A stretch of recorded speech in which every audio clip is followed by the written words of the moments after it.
Hey man, this is Chris with PhoneCats. In this vid, doing another Magic the Gathering 2013 Duel of the Planeswalker. And we're covering the Dream Puppets deck.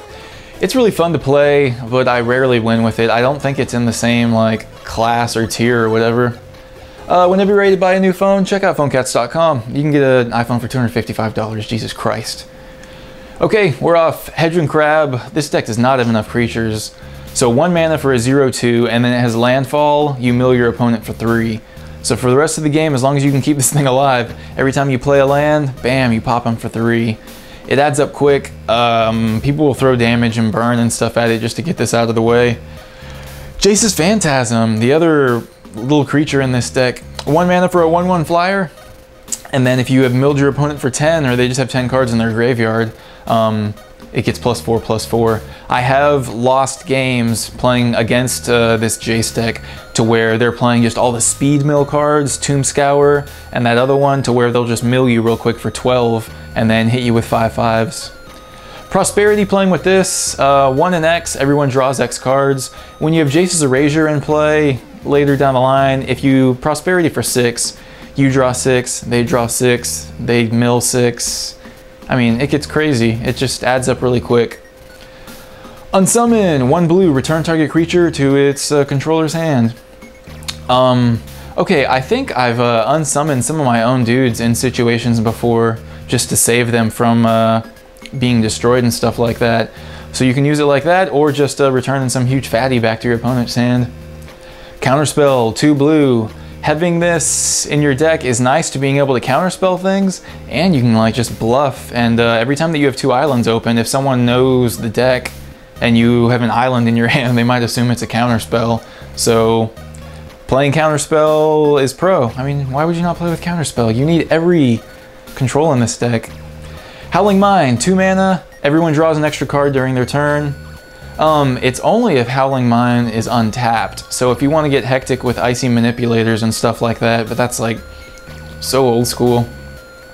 I like playing with the Howling Mines, but if you're playing against Goblin or Soldier deck, it just ramps them up so fast. Into the Whirl is okay. 2 mana, it's like an unsummon, but for any kind of permanent, so you can bounce back something situationally that you need to. And if you're playing it on turn 4, you can kick it for an extra 2 mana and then draw a card. It's an instant, so, you know, like end of your turn, bam, bounce that back and draw a card. Jace's Erasure. This seems to be like one of the backbones of the deck, depending on your playstyle. 2 mana for an enchantment. Whenever you draw a card, you can mill your opponent for 1. So it stacks with Howling Mine, it stacks with the Font of Mythos, it stacks with Prosperity, and it stacks with all the draw a card mechanics, because like so many cards in this deck give you a free draw. Mind Control, there is not enough creature control in this deck. I'm playing Mind Control right now, and I don't know, you can just steal your opponent's monster and then just try to desperately defend and block this just massive wave of creatures. I hate that there's not enough creature control in this deck. Sapphire Medallion's legit in this. There's so many colorless casting costs that it works out for you. I should have thrown this in earlier, but whatever. A lot of people are hating on the medallions, but it's like such an accelerant. I like it. Aether Adept, it's like an unsummon and 2/2 built together, so I'm definitely playing with it. Turn 3 gives me a 2/2 creature, which this deck does not have enough creatures, and it pops something back to their hand, so it delays them a turn. So much of this deck just seems to be delaying 1 turn, let me live another turn, and it's not enough. Like, not for me yet. I'm still figuring this out. Clone is solid. 4 mana, you can make a copy of any creature on the battlefield. You can clone their stuff, but I mean, in Duels of the Planeswalker, it seems like so many times when it's your opponent's turn, their creatures get advantage through like Exalted or Battle Cry or just something weird. Dreamborn Muse, you can clone this. It's so hard to keep alive though.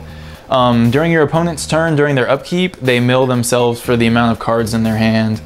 Every deck though will do something to kill this. I think pro people are like unsummoning it back to their hand or bouncing it back, but if you're waiting until turn 6 to play Dreamborn Muse, you're probably already dead. Font of Mythos, everyone draws an extra 2 cards during their turn. So if you have a font out and that erasure, you got this little nice mill thing going to where During their turn, they're drawing 3. During your turn, you're drawing 3 and milling them for 3. You can move quick. Icy Manipulator, 4 mana, so much control. 1 mana, tap target artifact, creature, or land. If someone's land starved, you can tap their lands. It's so mean. You can tap their fatty. Things that have protection from blue can be tapped. It's just nice control. Sleep, 4 mana, tap all creatures your opponent controls and they don't untap during their next turn. 4 mana, on your turn it's a sorcery, and it's just like, no, don't kill me yet, please, let me live another turn, even though I draw an island. I really don't like playing this deck. I just feel like it's not competitive versus the field. Wheel and Deal, 4 mana. Any number of target opponents discard their hand and draw 7 cards, and you get to draw a card. Pretty cool, and it's an instant. So end of your turn, bam, discard your hand, draw 7, and I draw a card. If I have an erasure out, you discard another card. Kind of cool. Body Double, comparable to Clone and Control Magic or whatever. 5 mana.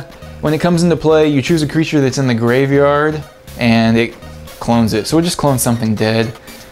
Really cool if you've milled your opponent a whole lot already and you can get something hectic out, but I don't know. It's weird killing an opponent with damage with this deck. Scalpel Exis, 5 mana for a 1/5 flyer. Whenever it hits your opponent, how many do they mill? They mill 4, and then if 2 of those cards have the same name, repeat the process.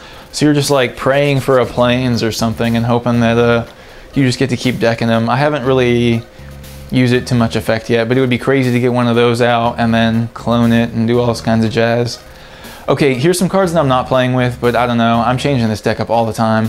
Thought Scour, target player mills themselves for 2 and you draw a card. It's just one of those things to where you can be speeding through your deck if you want and making like a small amount of mill progress. You draw a card, it thins out your deck. I don't know, I might put it back in. Tomb Scour, you mill your opponent for 5. I don't know what's going on. This is like with the next card just seemed to be like trying to get that big Jace's Phantasm, like to get that 5/5. Visions of Beyond, another 1 mana, blue, draw a card. If any graveyard has more than 20 cards in it, draw 3 cards. So if you're in that mid-mill game, or if you're playing with the quick mill and you've already milled them for 5, and then 7 using that other card, and then 7 again. God, it's so much.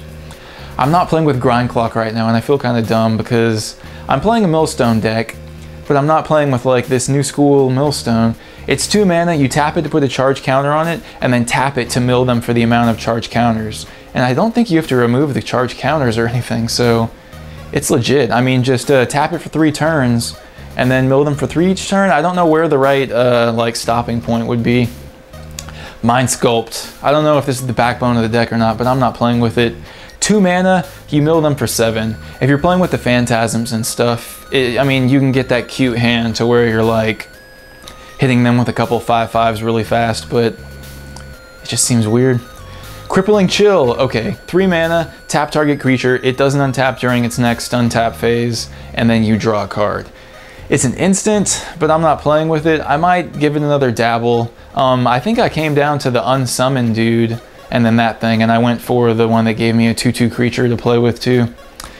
Sands of Delirium, 3 mana, tap X, and you mill your opponent for X.